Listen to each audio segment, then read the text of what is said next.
Sa Talacogon may batang nangarap, sa simpleng tahanan siya'y lumaki.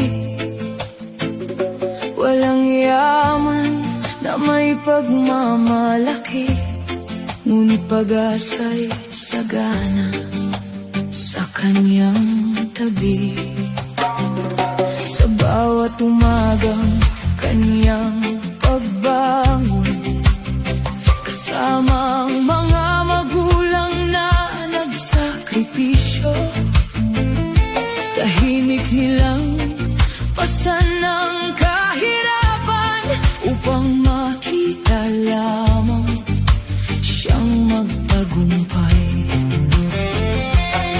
Kahit kapos ang buhay noon, hindi nila pinabayaan ang pangarap. Pagmamahal ang kanilang puhunan na naging lakas ng isang kabataan. Rene, bituin ng Mindanao, mula sa hirap hanggang tagumpay, pangarap mo'y aming gabay. Mula Talacogon hanggang kalangitan, naririnig pa rin ang iyong pangalan. Hindi ka nawala, hindi ka naglaho, ikaw ay buhay sa puso ng Mindanao.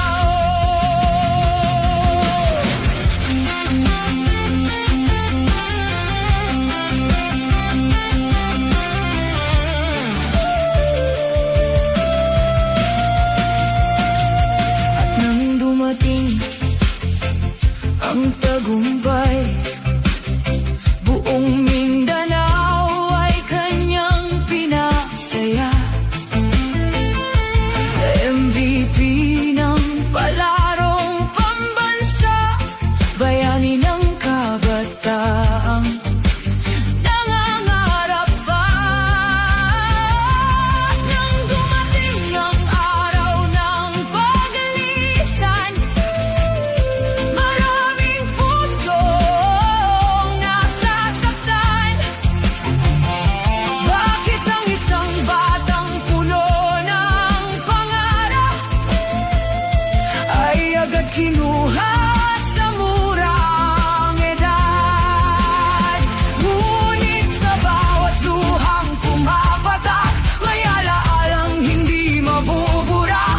Isang anak na naging dangal ng kanyang ama, ng kanyang ina, at ang buong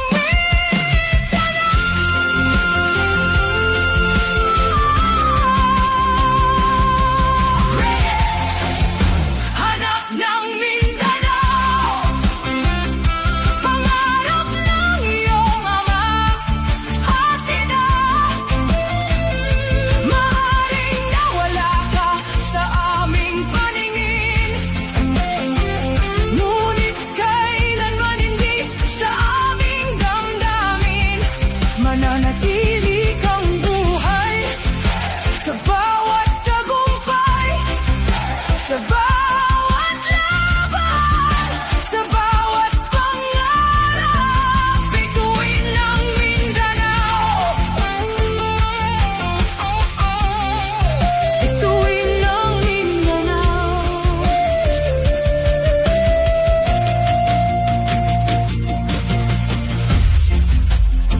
At sa bawat pagsikat ng araw sa Mindanao,